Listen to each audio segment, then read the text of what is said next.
Dios lo bendiga, hermanos y amigos. Dios lo bendiga y lo guarde. Un gozo y un privilegio compartir con ustedes la palabra de Dios por estos medios, por mi perfil de Facebook de Iván Vilches y por mi canal de YouTube Erecos de Dios, creado para anunciar las virtudes de aquel que nos llamó de la tiniebla a su nueva mirada.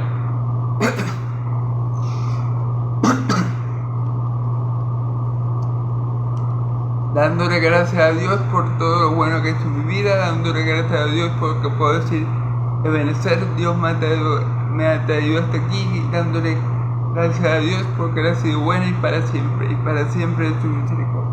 Le pido a Dios que en esta hora su Espíritu Santo dirija toda palabra que salga de mi boca, ponga toda la palabra de Jesús en mi boca para que yo sea hablando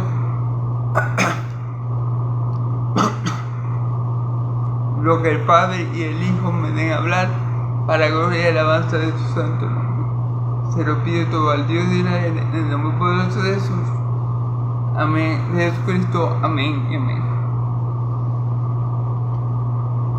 Bueno, hermanos, ayer vimos la entrada triunfal, lo que conocemos como la entrada triunfal. Ya estamos a pocos días de la crucifixión, ya estamos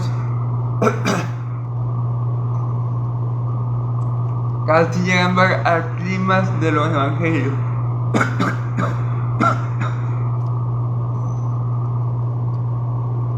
Siempre recordando que mi Señor Jesús es Dios bendito por los siglos de los siglos, ya que Él, cuando iba camino a Jerusalén, ya sabía lo que iba, ya sabía que iba a ser crucificado y por ende iba a ser glorificado, porque Él nunca vio su gloria desligada de la crucifixión. Para Él la cruz significaba sufrimientos y gloria. Amén. Entonces mi Señor Jesús sabía que al entrar en Jerusalén, se iba a desencadenar una serie de eventos que inevitablemente por la voluntad de Dios lo iba a llevar a la cruz para que tú y yo, pecadores que merecíamos el infierno por nuestro pecado, fuéramos salvados de la ira de Dios, y no solamente eso, sino que fuéramos hechos parte de la gran familia de Dios por medio de Jesucristo nuestro Señor y Salvador. Amén. Entonces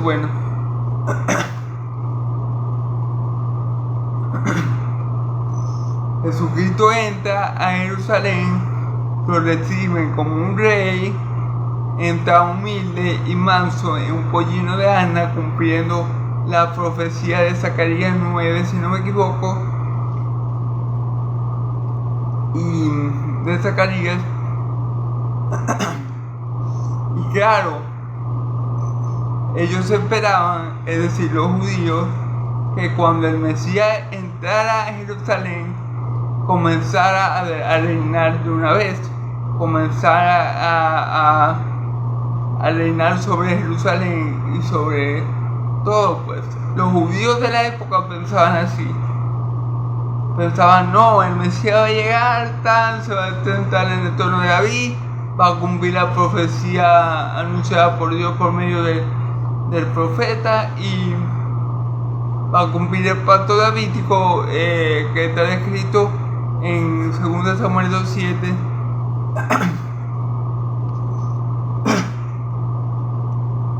Y todo va a ser prosperidad de aquí en adelante para nuestro pueblo Israel. Eso pensaban la mayoría de los judíos. Y estaban equivocados, y por eso mi Señor Jesús, anterior a su llegada a Jerusalén, a su entrada triunfal, Él le daba la parábola de las 10 minas, que ahí explica que es necesario que el Señor vaya a recibir el reino por el Padre en el reino de los cielos, que se vaya por un tiempo. Entonces esto los judíos no lo entendían así. Los judíos tampoco entendían los sufrimientos del Mesías como el siervo sufriente. No entienden aún en la actualidad Isaías 53, porque ellos creen que Isaías 53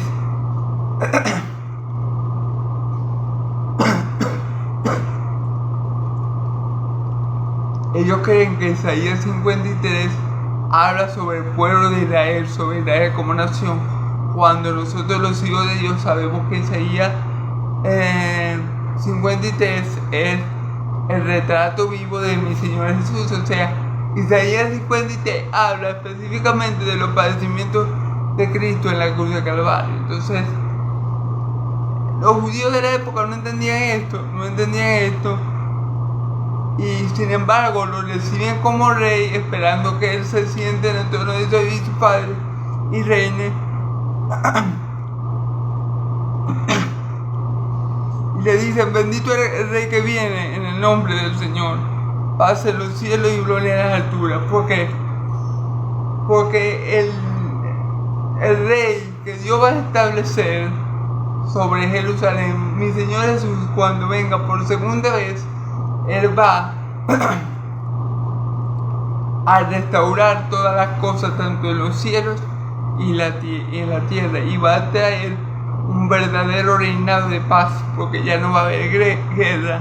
Dice la palabra en Isaías que Dios va a quebrar el arco y la lanza. Ya no va a haber guerra, ya no va a haber conflicto, porque el Hijo de Dios estará de Jerusalén reinando por siempre y para siempre. Amén. Así que esto se refiere con que va a haber paz en los cielos y gloria en la altura. ¿Por qué? Porque mi Señor Jesús va a traer la verdadera paz que viene de Dios y a la tierra, y también va a restaurar todas las cosas, tanto en los cielos como en la tierra. Amén. Entonces, bueno, gloria a Dios. Y bueno, podemos decir que tal vez muchos de los que estaban siguiendo a Jesús, de esa multitud que clamaba, tal vez muchos de ellos después gritaron: crucifíquenle. Recordemos que aquí entre esta multitud están los discípulos de mi Señor Jesús, los 2 apóstoles, pero también había gente que, bueno, lo venía siguiendo y que lo recibió como rey. Pero posiblemente mucha de esa gente, una semana después, estaba ante Pilato pidiéndole: crucifíquenle. Entonces hay que tener cuidado con el corazón de las personas. Amén. Bueno, eso es un breve resumen de lo que se dijo ayer. Si quieren verlo completo, por aquí por mi perfil de Facebook y por mi canal de YouTube lo pueden encontrar todo el video completo, y para gloria de Dios todos los videos que he hecho hasta ahora, para gloria de Dios Padre. Amén. Entonces vamos a estar del versículo 45, vamos a estar en Lucas 19, versículos 45 al 48, y luego vamos a comenzar Lucas 20 del 1 al 8. Vamos a tratar de ver estos versículos de manera rápida, si eso Dios quiere y me lo permite, y bueno, y todo sea para gloria de Dios Padre en Cristo Jesús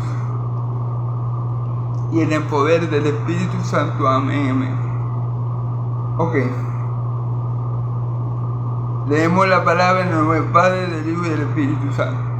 Y entrando en el templo comenzó a echar fuera a todos los que vendían y compraban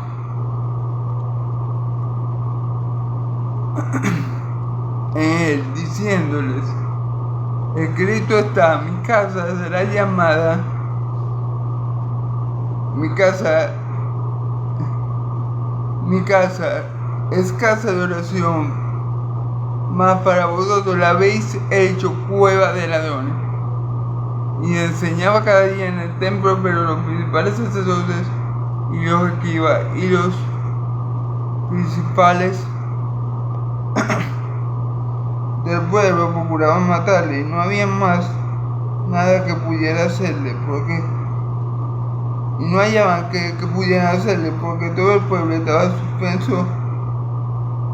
suspenso oyéndolo. ¿Ok? Alabados a Dios. Bueno, vamos a comenzar primero con estos 4 versículos y luego seguimos con el resto. Amén. Y entrando en el templo comenzó a echar fuera a todos los que vendían y compraban en él. Jesús entra en el templo de su Padre, entra en la casa de su Padre, entra en el templo que tiene el nombre de su Padre. Ese templo fue construido por el rey Salomón, ¿verdad?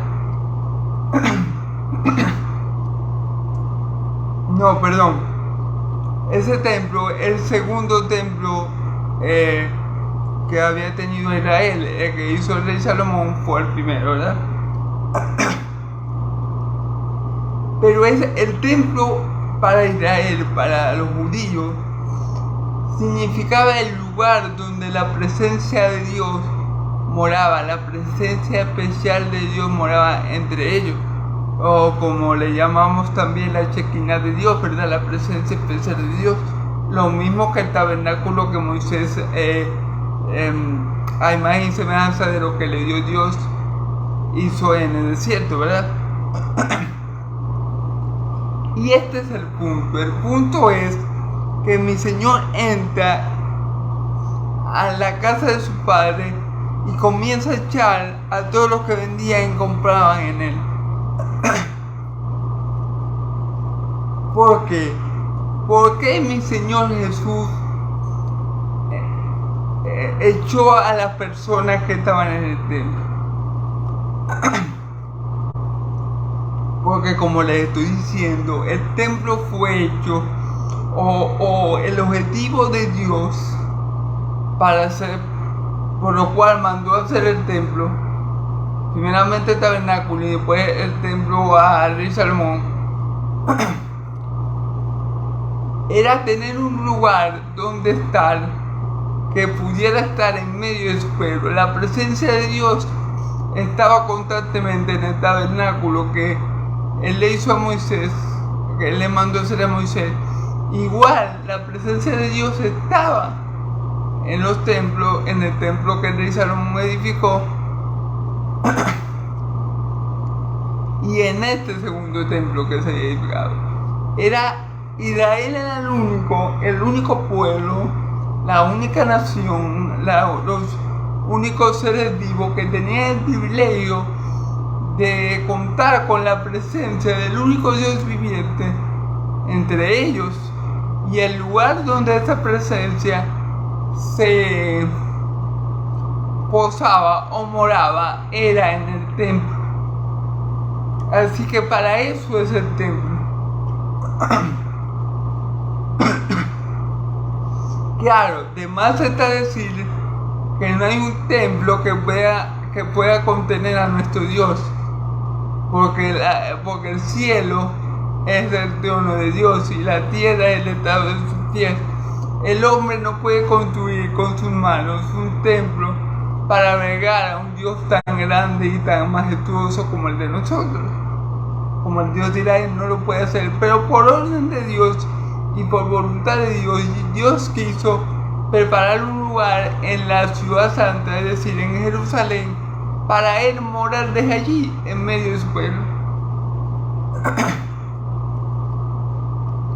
Para que la presencia de Él estuviera en medio de su pueblo. Amén. Y como le dije, Israel es la única nación que tiene ese privilegio. Recordemos que en este momento el Evangelio aún no ha sido predicado a los gentiles, salvo algunos por aquí y por allá que aceptaron a Cristo como su Señor y Salvador. Pero todavía en este momento las naciones estaban destituidas de la gloria de Dios porque el Evangelio no se le había sido anunciado. Así que la presencia especial de Dios solamente se contaba, o solamente tenían parte de esta presencia el pueblo de Israel, y era a través del templo de Dios. Amén.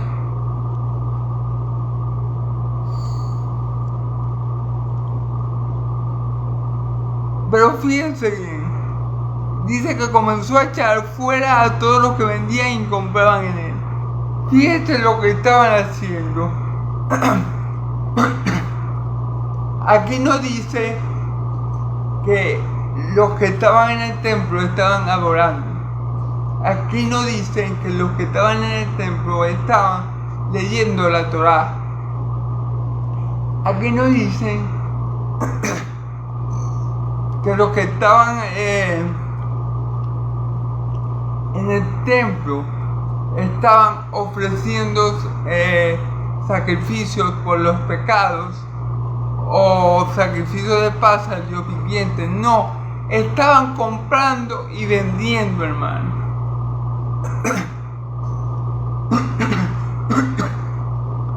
Estaban haciendo en un lugar santo, en un lugar sagrado. Ahí se puede decir que el templo en aquel tiempo, en el tiempo de Jesús, venía siendo como el monte Sión, cuando Moisés conoció a Dios por primera vez y Dios le dijo: quítate las sandalias porque el lugar donde el suelo que pisa es santo, porque yo estoy aquí. Entonces el templo de Dios era un lugar consagrado a Dios, apartado para Dios, en el que solamente se podían hacer las cosas santas, las cosas sagradas: adorar a Dios, clamar a Él, ofrecerle holocaustos a Él. Pero el pueblo lo tenía como un lugar más. Sí, como que si el templo de Dios fuera cualquier lugar donde yo puedo poner un kiosco, o bueno, kiosco le decimos aquí, o una tienda, o una corotera, y empezar a vender. ¿Qué pasa? Que para este tiempo se acercaba la Pascua. Entonces, para este tiempo, y los sacerdotes se lucraban mucho, porque ellos vendían los corderos para el sacrificio, y para el tiempo pascual lo vendían más caro para que le quedara más money. Entonces eso era un negocio redondo. Ellos le vendían el sacrificio, le cobraban más caro, porque claro, era un cordero perfecto del templo. Y de paso, cuando había el tiempo de la Pascua, aumentaban más los precios. Entonces eso era un negocio redondo que ellos tenían ahí. Por eso si nosotros vemos los evangelios, vemos que ellos dicen, los fariseos dicen que tienen miedo de que por causa de Jesús se arme un revuelo con los romanos, hay un conflicto con los romanos y destruyan el templo. Pero ¿por qué ellos tenían miedo que los romanos destruyeran el templo? Que al fin y al cabo lo destruyeron porque fue voluntad de Dios, ¿verdad? Pero ¿qué les importaba a ellos? ¿El templo de Dios o su vaca? ¿Qué les importaba a ellos? ¿El templo de Dios para adorarlo y bendecir su nombre y hacer lo que Él dice que se tiene que hacer en el templo? ¿O le importaba el templo por la ganancia que sacaban de él? Claro, hermano, ellos no querían que los romanos destruyeran el templo, pero no porque amaban a Dios. No. Ellos no querían que los romanos le destruyeran el templo porque le acababan el negocio. Imagínense, hermano, si eso era un negocio redondo, lo que tenía. Un negocio redondo. Todos ganan. Entonces ahí vendían corderos, cambiaban monedas, en fin.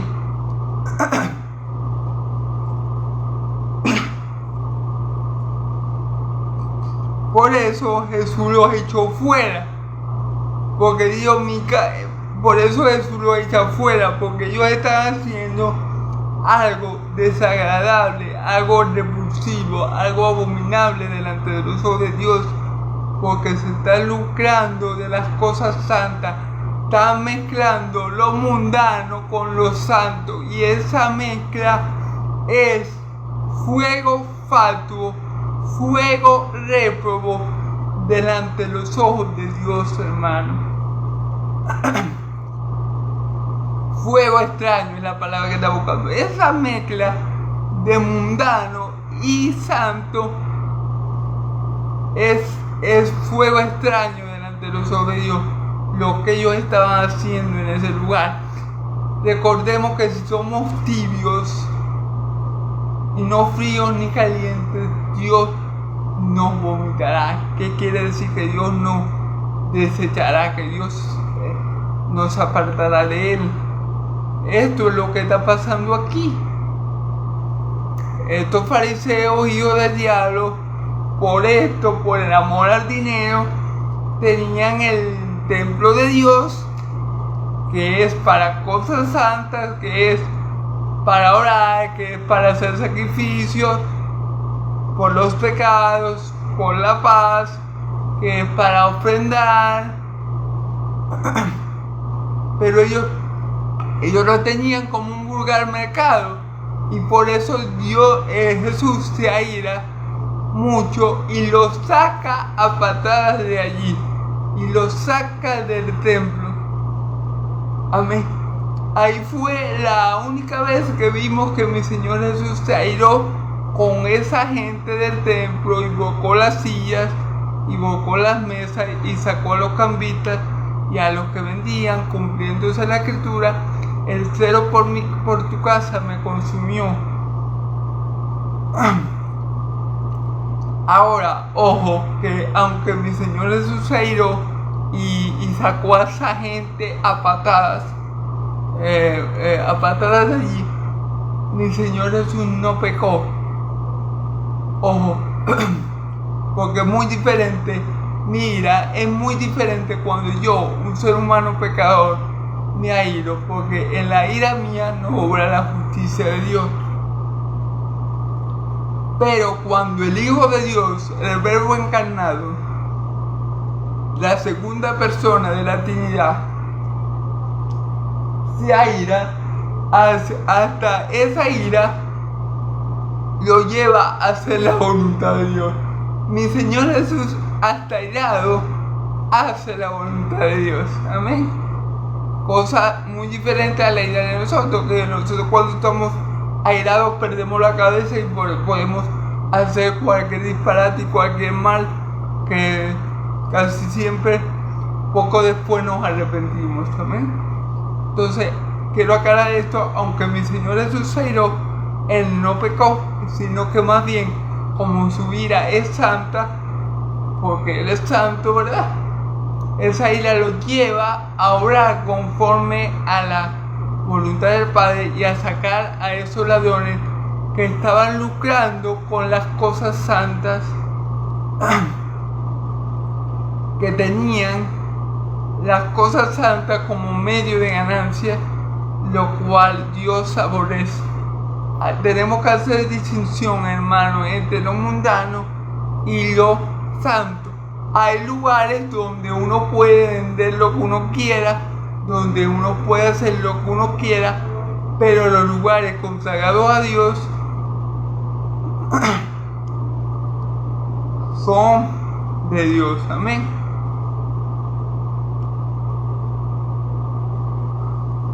Ok, hermanos, creo que lo voy a hacer un poco más corto, porque me están poniendo música y YouTube me puede bloquear el video. Entonces voy a tratar de hacerlo más corto. Voy a llegar a 48 y mañana seguimos, si Dios quiere me lo permite. Diciéndole: Cristo está en mi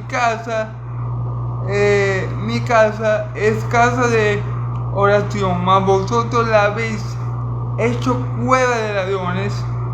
Fíjense bien, aquí mi Señor Jesús dice el motivo de su ira: porque la casa de Dios será llamada casa de oración, para todas las naciones. En los otros evangelios sale así: casa de oración para todas las naciones. Ese es el objetivo del templo, que uno pueda ir al templo y tener comunión con Dios y orarle a Él, y clamarle a Él y ofrecerle sacrificio a Él y adorarle a Él. Amén.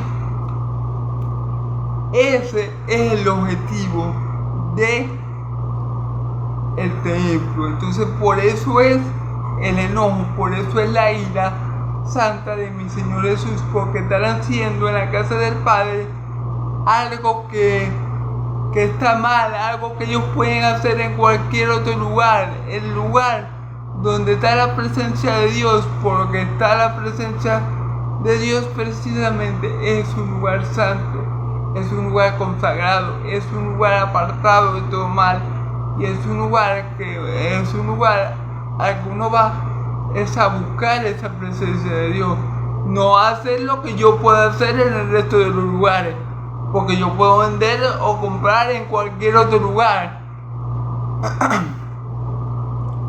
Pero ellos vendían y compraban allí como si estuvieran en cualquier mercadito, en cualquier localcito. Vendían y compraban y robaban a la gente por lo mismo, porque vendían los animales para los sacrificios más costosos, porque lo daban los mismos sacerdotes en el templo, y con eso tenían tremendas ganancias. Y no quiero decirles lo que ellos se ganaban en la Pascua, que tanta gente iba por esa fiesta. Imagínense la cantidad grande que ellos se ganaban en la Pascua de dinero. Entonces por eso mi Señor Jesús dice: ustedes están errados, ustedes están mal. Por eso mi Señor Jesús se enojó con ira santa y sacó a esa gente a patadas del templo, de la casa de su padre, de un lugar que los judíos tenían que saber, que ese lugar era un lugar consagrado para Dios, para la cosa santa, para los levitas, para que los levitas le sirvieran a Dios, no para hacer algo que ellos pueden hacer todo el tiempo y en cualquier otro lugar, sino para hacer las cosas del Señor.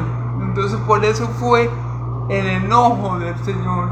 Y ahorita vemos, hermanos y amigos, en muchas iglesias vemos esto. Muchas iglesias parecen clubes, o parecen, no sé, show.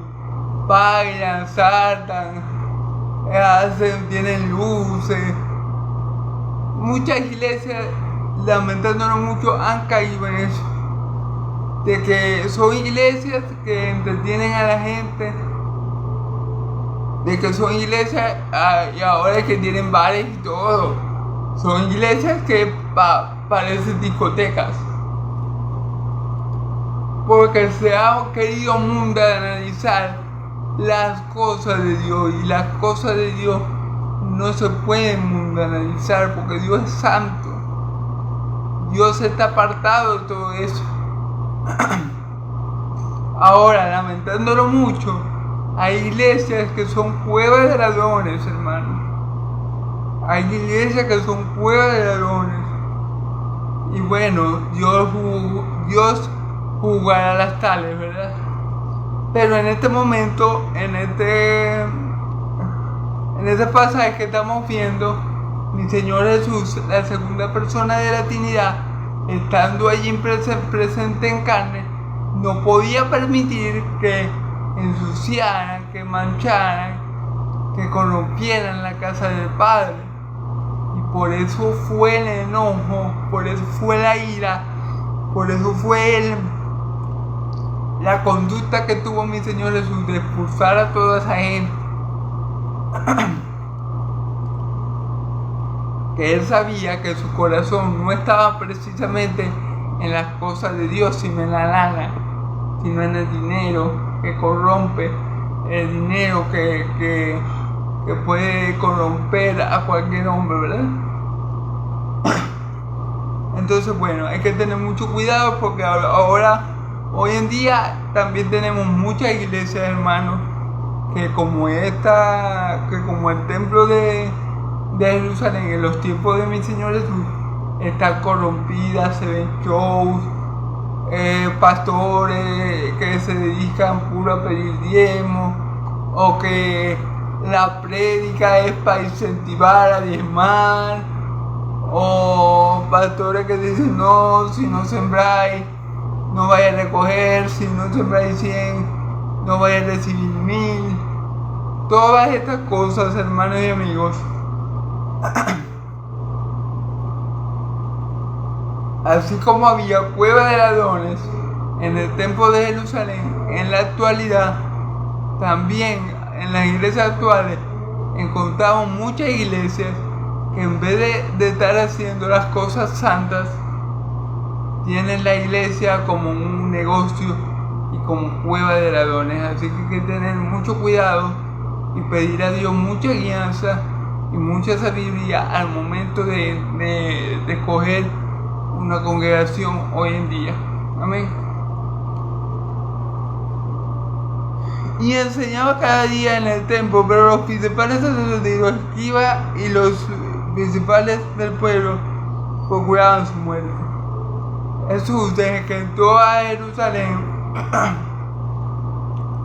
empezó a enseñar en el templo. Fíjense bien, mi Señor Jesús no fue y comenzó a vender cordero, no fue y comenzó a vender milagros en el templo, no fue.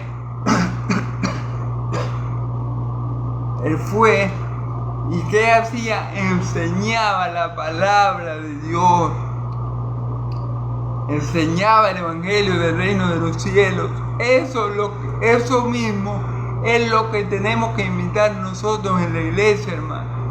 Enseñar el evangelio del reino de los cielos en la iglesia. Eso es lo que hay que imitar. No estar haciendo de la casa de nuestro Padre una cueva de ladrones. ¿Para qué se hizo el templo? Para las cosas del Señor, entre las cuales la principal es anunciar la palabra desde ese lugar. Y bueno, mi Señor Jesús, como lo vemos aquí, Él desde que entró a Jerusalén se dedicó a ir al templo todos los días a enseñar la palabra.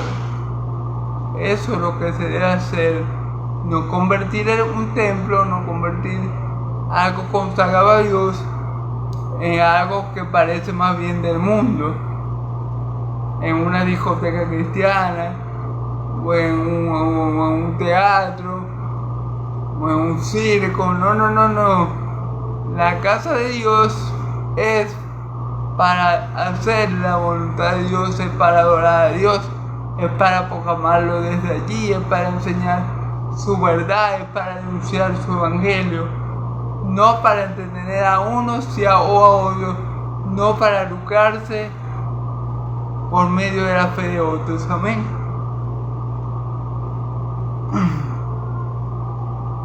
Pero fíjense que dice que los principales sacerdotes y los principales sacerdotes del pueblo procuraban matarle.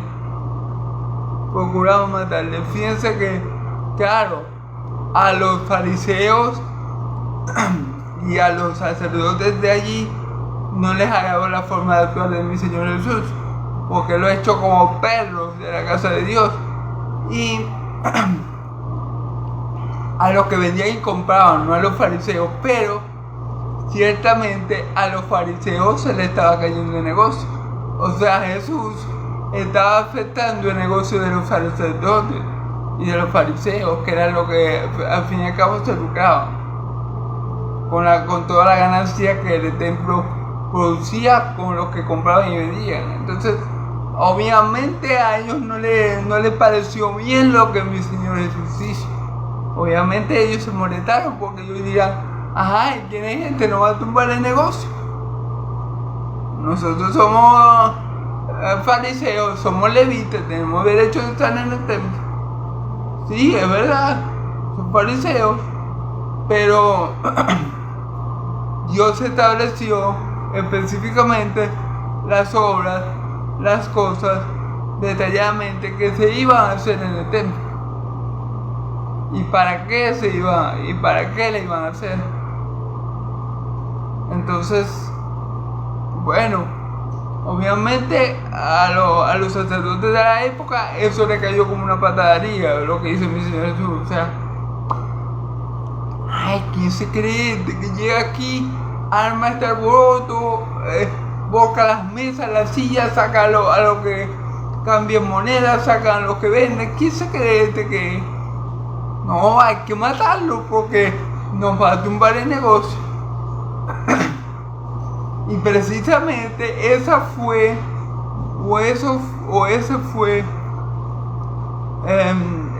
una de las cosas por la cual mataron a mi Señor Jesús. Porque mi Señor Jesús era un peligro eminente para el estilo de vida de los fariseos.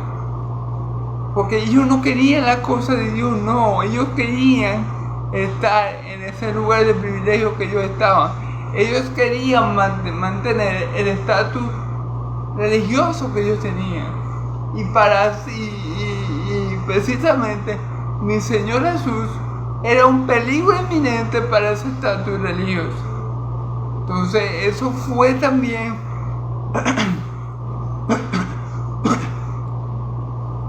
una de las cosas que a ellos no les gustaba de Jesús.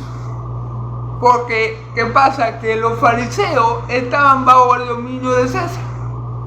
Es más, Caifás dijo, no tenemos otro rey sino el César.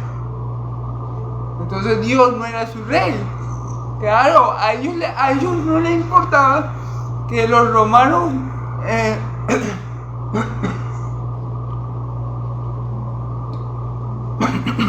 perdón. A ellos no les importaba que los romanos tuvieran el poder con tal de estar ellos ahí en la cúpula religiosa, con tal de ellos estar en un lugar de privilegio. A ellos no les importaba. O sea, a ellos, a ellos, mientras tuviera César ahí y no se metiera con ellos apoyaban al César. Y a cualquier romano que le dejara a ellos lucrarse del templo, recibir los diezmos, robar en la Pascua, tener el templo como una cueva de ladrones, comprando y vendiendo, mientras no se metiera con el negocio lucrativo que ellos tenían, todo iba bien. O sea, ellos estaban happy. Pero cuando vino Jesús y le dio en su cara sus verdades y lo desnudó delante de toda la gente, exhibiendo sus pecados, confrontándolo con la verdad, llamándolo hijo del diablo, y ahora de paso se le va a meter con el negocio. Entonces ellos dicen, no, a este lo tenemos que matar. A este lo tenemos que matar porque este hombre es peligroso para nuestra vida, para nuestro estatus social, para nuestro prestigio. No, este hombre no va a dañar el negocio. Hay que matarlo, y por eso era el complot. Por eso dice que procuraban matarle y no hallaban nada que pudieran hacerle, porque todo el pueblo estaba suspenso oyéndole, pero no podían hacerle nada porque el pueblo tenía a Jesús como profeta, y porque ellos se daban cuenta que Jesús era oído por muchos, que muchos le prestaban atención a las palabras de él. O sea, lo consideraban un profeta de Dios. Y ellos tenían miedo de que si le hacían algo allí a Jesús, el pueblo se le levantara, hubiera una trifulca ahí. Entonces por eso ellos no se metieron con Jesús en ese momento. Porque ¿qué significa que el pueblo estaba suspenso oyéndole? Que el pueblo le prestaba mucha atención, que el pueblo estaba expectante siempre y cautivados por las palabras que mi Señor Jesús decía y por las cosas que hacía. Por ende, ellos tuvieron miedo de hacerle algo en ese momento, que él armó ese alboroto y hizo lo que hizo en el templo, que botó a los ladrones Jesús de la casa de nuestro Padre. Ellos tuvieron miedo de allí arrestarlo y hacerle algo, porque sabía que la gente se le podía alevestar, sabía que la gente se le podía motinar y luego entonces ellos, para evitar cualquier situación que ellos pudieran quedar mal parados, ellos decidieron no hacerle nada a Jesús. Y recordemos que igualmente ellos no iban a poder hacerle nada, porque mi Señor Jesús ya conocía la hora, el día, el mes y el año de su muerte. Amén. Él lo conocía todo. Amén. Él conocía el tiempo de su crucifixión o glorificación, así que ellos no le iban a poder poner un dedo encima a mi Señor Jesús hasta que no se cumpliera el tiempo establecido por el Padre desde la eternidad. Amén. Entonces, bueno, eso era un motivo por el cual tampoco ellos podían obrar en contra de Jesús. Amén. Vamos a continuar, hermanos. No estoy muy seguro si continuar o dejarlo hasta aquí, pero bueno, vamos a seguir en el nombre de Jesús.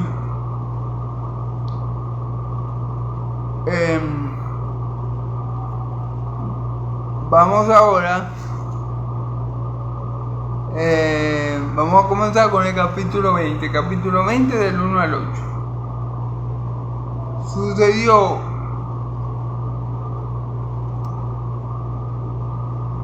o mejor, bueno, sí, vamos a continuar en el nombre de Jesús. Sucedió un día que enseñando Jesús al pueblo en el templo y anunciando al pueblo y anunciando el evangelio, llegaron los principales sacerdotes y los escribas con los ancianos y le hablaron diciendo: dinos, ¿con qué autoridad haces esta cosa? ¿O quién es el que te ha dado la autoridad? Respondiendo Jesús le dijo: os haré también una pregunta. ¿El bautismo de Juan era de los cielos o de los hombres? Entonces ellos discutían entre sí diciendo: si decimos que del cielo, dirá, porque pues no le creíste. Y si decimos que de los hombres, todo el pueblo nos apedreará, porque están persuadidos de que Juan era profeta. Y respondiendo que no sabían de dónde fuese, entonces Jesús dijo: yo tampoco os diré con qué autoridad hago las cosas. Amén.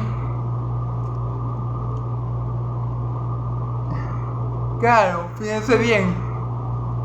Vamos a continuar en el versículo 20 hablando de lo que venimos hablando. O sea,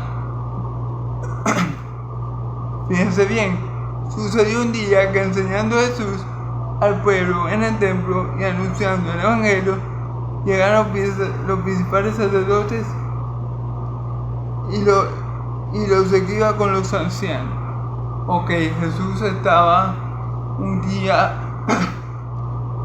como era de costumbre, desde que llegó a Jerusalén, enseñando en el templo el evangelio, que enseñaba que el reino de los cielos se había acercado, que tenían que arrepentirse y buscar a Dios por medio de Él para arrepentimiento de pecados, para arrepentirse de los pecados y confiar en Él para vida eterna.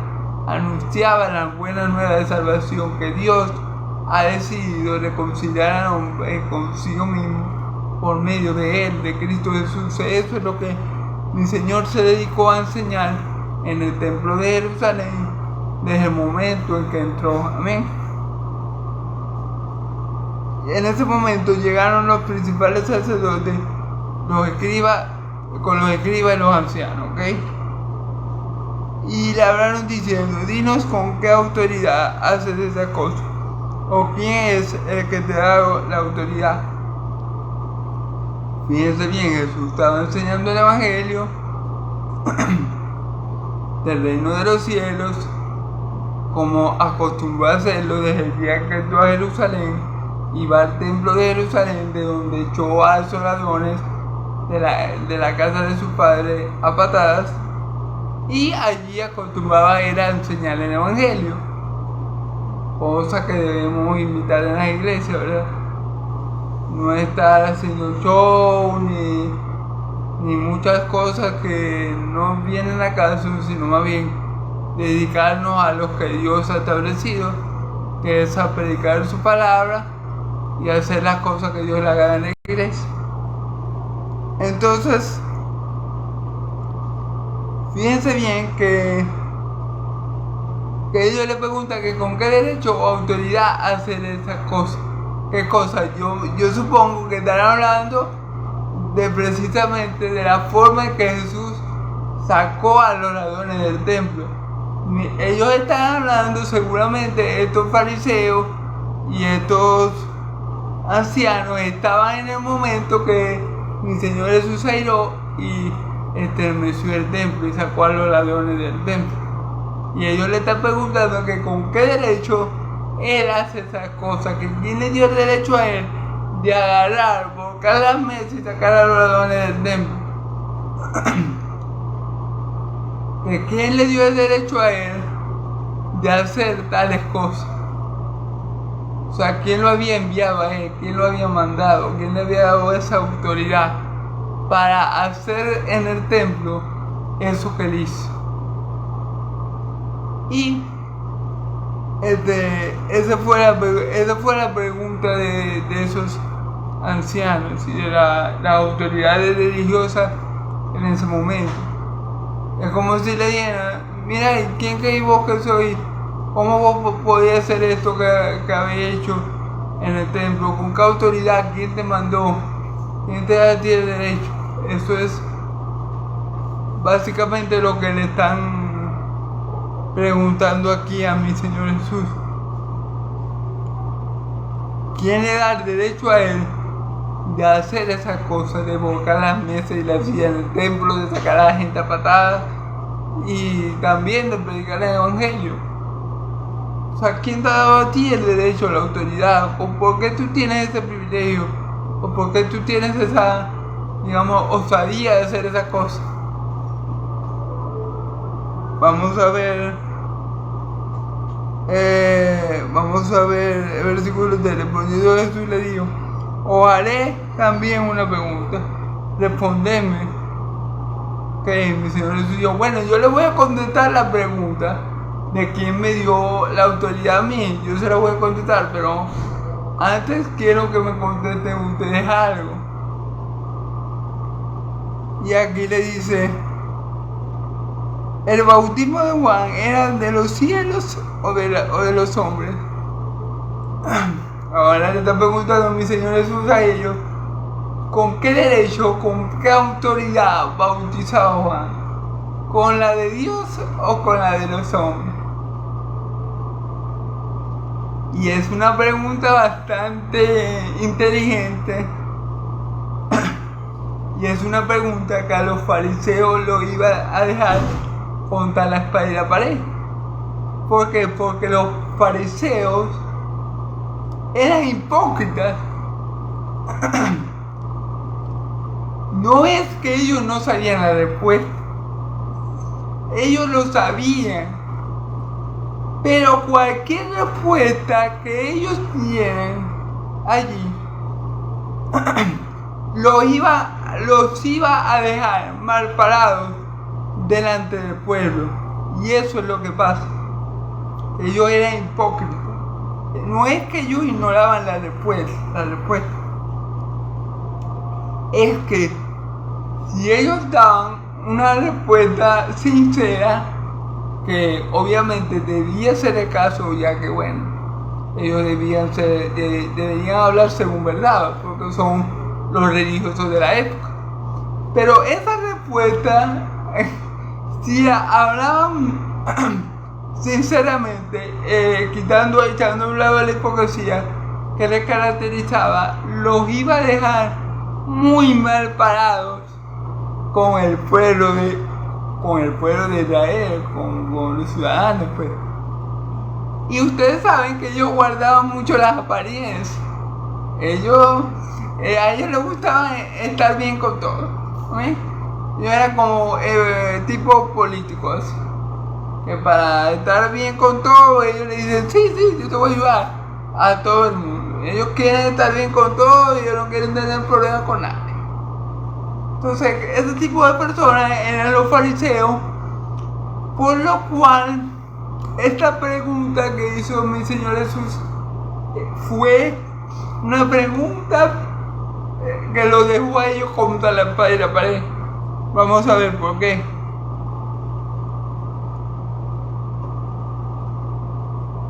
¿El bautismo de Juan era del cielo o de los hombres? Fíjense, esa fue la pregunta. Versículo 5. Porque entonces ellos discutían entre sí diciendo, si decimos del cielo, dirá, ¿por qué pues no le creíste? Claro, fíjense bien. Si decían que eran del cielo, o sea que Dios había mandado bautizar a Juan, como nosotros creemos que lo hizo, Jesús le iba a decir, ¿y por qué no le creíste? Porque ninguno de ellos se había bautizado con Juan. Ese era el problema, que ellos no creyeron en Juan. Ninguno se bautizó con Juan, porque no creían que Juan era un profeta. Ellos no creían, no consideraban al último de los profetas enviado por Dios. Ellos no lo consideraron profeta. Los religiosos de la época lo rechazaron, igual como hicieron con todos los profetas que Dios había enviado anteriores a Juan. Entonces, si ellos respondían, no, Juan fue comisionado por Dios Padre, por el Dios de Israel, por el Dios viviente, a bautizar, Jesús le iba a decir, ajá, ¿y por qué ustedes no se bautizaron? ¿Por qué ustedes no le creyeron? Porque ustedes no fueron a escuchar la palabra de Juan. Porque si no fueron a escuchar, pero para criticarlo.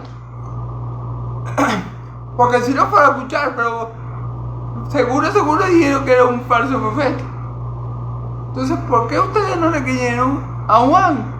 Si, según ustedes, él era enviado por Dios. O sea, entonces esa pregunta lo dejaba así, como que entre la espada y la pared. Y por otra parte, dice, y si decimos de los hombres, todo el pueblo nos apedreará, porque están persuadidos que Juan era profeta. Amén. Entonces fíjense bien. Jesús con esa pregunta lo puso contra la pared. Porque si decían que no, que Juan había sido enviado por los hombres a bautizar, que la comisión de Juan había sido dada por hombres, que la autoridad para bautizar de Juan provenía de otro hombre, el pueblo de Israel los iba a pelear. La multitud que estaba allí escuchando a Cristo lo iba a pelear porque tenían a Juan como profeta. Entonces, por eso esta pregunta de mi Señor Jesús fue excelente, porque los pone a ellos en una encrucijada, los pone a ellos en una decisión difícil, que escojan lo que cojan, van a salir más parados. Pero ¿por qué es una decisión difícil para ellos? Porque ellos eran hipócritas. Ellos no es que ellos no sabían la verdad, es que ellos no la querían creer. Ellos no quisieron creer en Juan. Así como no quisieron creer en mi Señor Jesucristo. Porque eran hijos del diablo, porque eran malos, porque eran gente hipócrita. Entonces por eso, por la hipocresía de ellos y por querer quedar bien con todo el mundo, como si fueran políticos, Querían quedar bien con todos, querían quedar bien con el pueblo, pero a su vez no querían que Jesús lo arrepentiera por no obedecer a Juan. Entonces no, vamos a decir que no sabemos, porque lo que digamos, cualquier respuesta que demos, vamos a quedar ponchados. Cualquier respuesta que demos, vamos a quedar fuera de base, vamos a quedar mal parados y la gente se da cuenta.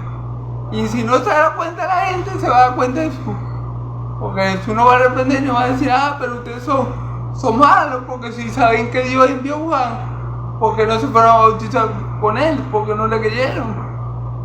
Entonces esta es la sabiduría de Dios, la sabiduría de mi Señor Jesús, que siempre con la pregunta adecuada o con las palabras correctas dejaba a sus adversarios, a sus enemigos, sin manera de responder, sin manera de contradecirlo, porque era la sabiduría de Dios, porque era la verdad de Dios la que estaba hablando en ese momento.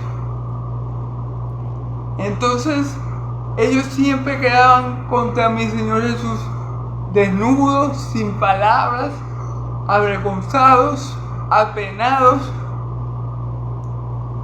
queriéndose esconder debajo de la piedra, porque mi Señor Jesús siempre lo dejaba a ellos expuestos, siempre lo dejaban en vergüenza,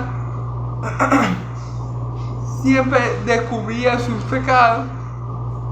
Y de paso, en el versículo anterior, vimos como mi Señor Jesús también le quería tumbar el negocio.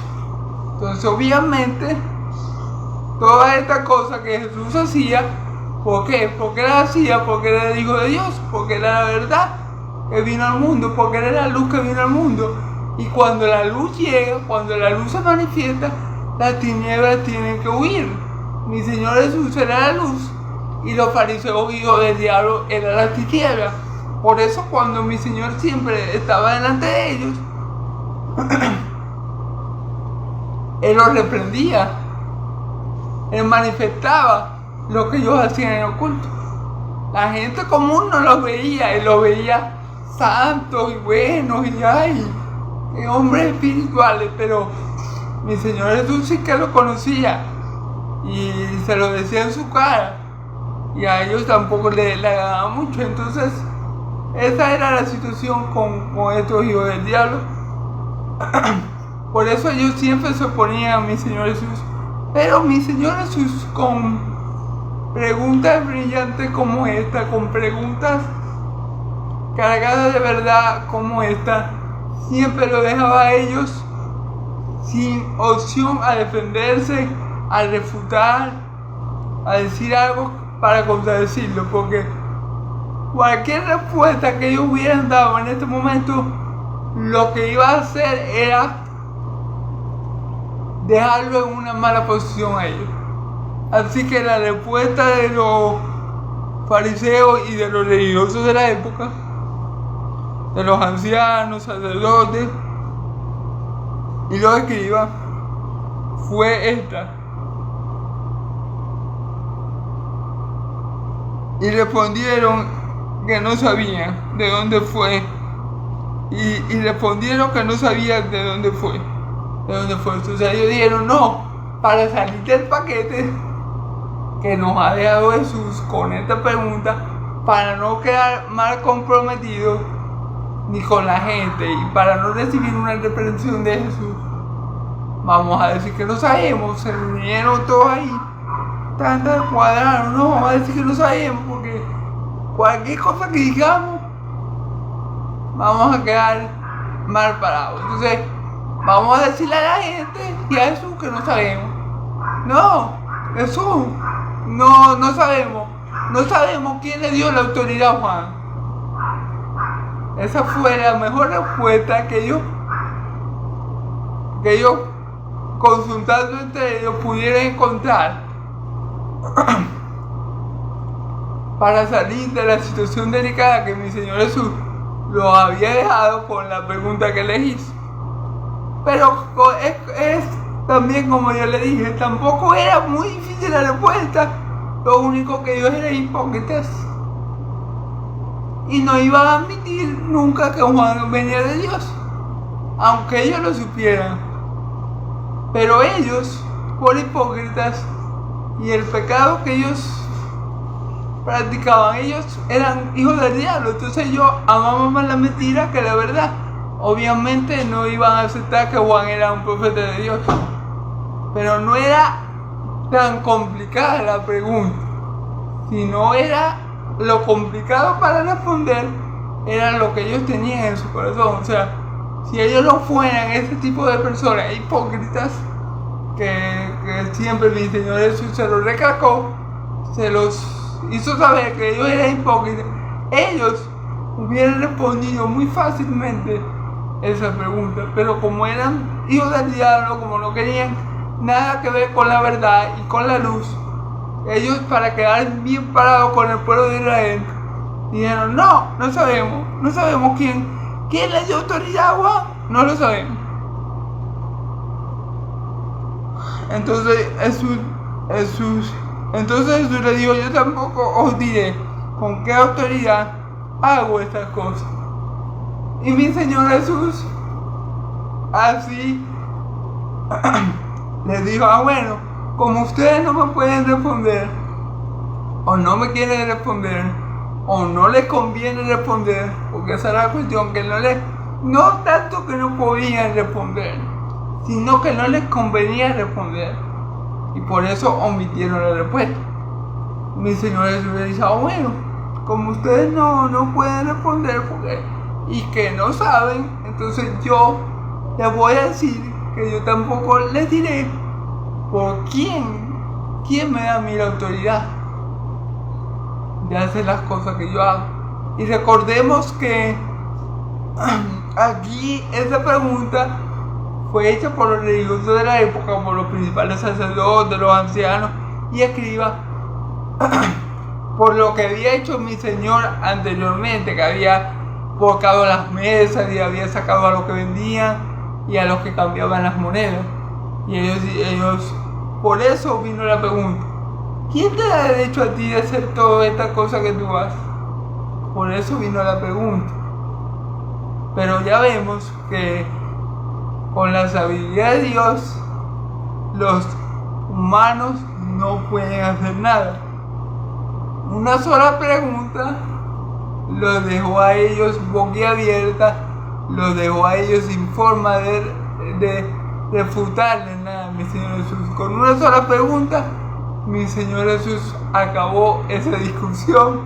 Con una sola pregunta, mi Señor Jesús quedó bien parado. La gente vio que Él actuó sabiamente, la gente vio que Él actuó prudentemente, y la gente vio que los fariseos y los religiosos de la época, que deberían tener mucha sabiduría y deberían poder responder preguntas sencillas como esas, no pudieron hacer nada. Todavía sí quedaron mal parados, porque ¿qué diría la gente? Va a ver esto, y que los que conocen más a Dios y no saben quién vio a Juan el Bautista. O sea, los que deberían conocer más a los profetas de Dios, entonces no saben distinguir si un hombre es profeta o no. Entonces, si nos ponemos a pensar un poquito más allá, hasta esa respuesta lo dejaban mal parado, porque lo dejaban como gente ignorante, como gente que no es capaz de identificar si la persona viene de Dios o no, como gente falta de discernimiento. Hasta el silencio lo dejaban mal parado. Pero bueno, supongo que ellos pensaron: no, es mejor que nos llamen ignorantes a que nos apedreen, o a que mi Señor Jesús, o a que Jesús nos deje en pena. Entonces, bueno, vamos a pasar por ignorantes aquí. Pero bueno, gloria a Dios. Vemos como mi Señor Jesús siempre tenía esta manera digámoslo así, esta manera única de salir de situaciones difíciles por medio de la sabiduría de Dios. Como por ejemplo cuando le dijeron, Señor, es lícito que le paguemos tributo al César. O sea, debemos pagarle tributo al César. Eso era una pregunta trampa también. Porque si mi Señor Jesús decía sí, los judíos iban a decir, ay, este que aliado de los romanos. Y si él decía no, los romanos le podían echar el ojo. Pero mira, está llevando a la gente a levantarse contra el César, a no dar el tributo, el impuesto. Esa era una pregunta malintencionada de los fariseos, y mi Señor Jesús, con una respuesta brillante y muy sabia, Biblia que viene de Dios, le dice, bueno, déjame la moneda. ¿Esta moneda quién es? Bueno, ¿quién sale? ¿De quién es la imagen de esta moneda? Del César. Bueno, del César lo que es del César, de Dios lo que es de Dios. ¿Sí me entiendes? Esa era la forma brillante y bueno, sabia, que gracias a que Dios estaba con él y él estaba con Dios. Recordemos que el Padre y el Hijo uno son. Mi Señor Jesús siempre salía de momentos difíciles, de momentos que también los fariseos le hicieron preguntas que a cualquier otra persona lo hubieran puesto entre ellos. Pero mi Señor Jesús, siempre con la sabiduría de lo alto, sabía librar sabía salir airoso de esos episodios. Pero aquí vemos que los fariseos no pudieron salir airosos, porque aunque no dijeron nada, quedaron ignorantes delante del pueblo. Amén. Entonces, bueno, gloria a Dios. Hermanos y amigos, Dios, obviamente, hermanos, ya para terminar, la sabiduría de Jesús aquí venía de Dios. La sabiduría de Jesús, la autoridad que tenía mi Señor Jesús para hacer todo lo que él hacía, venía del Padre. Él tenía autoridad para limpiar los pecados aquí en la tierra. Él tenía autoridad para darle vida a todo el que él quiere. Y no solo eso, el Padre le dio autoridad sobre toda carne, pero él le da vida a quien él quiere. Bueno, entonces él tenía autoridad para asomar su vida, para poner su vida y para volverla a tomar. Él tenía autoridad sobre los elementos naturales cuando paró la tormenta, ¿verdad? Y calmó las aguas. Él tenía autoridad sobre las fuerzas demoníacas cuando expulsó al legión del Gadareno, ¿verdad? Él tenía autoridad delegada por nuestro Padre Celestial. Él es la segunda persona de la Trinidad. Todo lo que puede hacer el Padre lo puede hacer el Hijo. La autoridad que tiene el Padre de hacer las cosas la tiene el Hijo, porque el Hijo habita toda la plenitud de la deidad y el Padre no le da el Espíritu al Hijo a medias. Entonces es obvio, bueno, para mí sí, y para ustedes también, porque tenemos el Espíritu Santo, pero para los fariseos no era obvio que Jesús hacía las cosas con la autoridad de su Padre Celestial. Para ti y para mí, que tenemos la morada del Espíritu, era obvio que era el Padre Celestial que le da autoridad para hacer todas las cosas antes dichas. Amén. Pero para ellos, obviamente, para los religiosos de la época, los sacerdotes, los fariseos, los escribas de la época, los ancianos, para ellos no era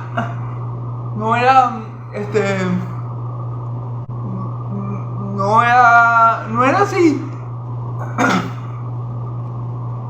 porque ellos no tenían el Espíritu Santo y porque si ellos decían, no, Jesús tiene la autoridad del Padre, del Dios de Israel, la gente le iba a decir, ay, ¿por qué no le cree?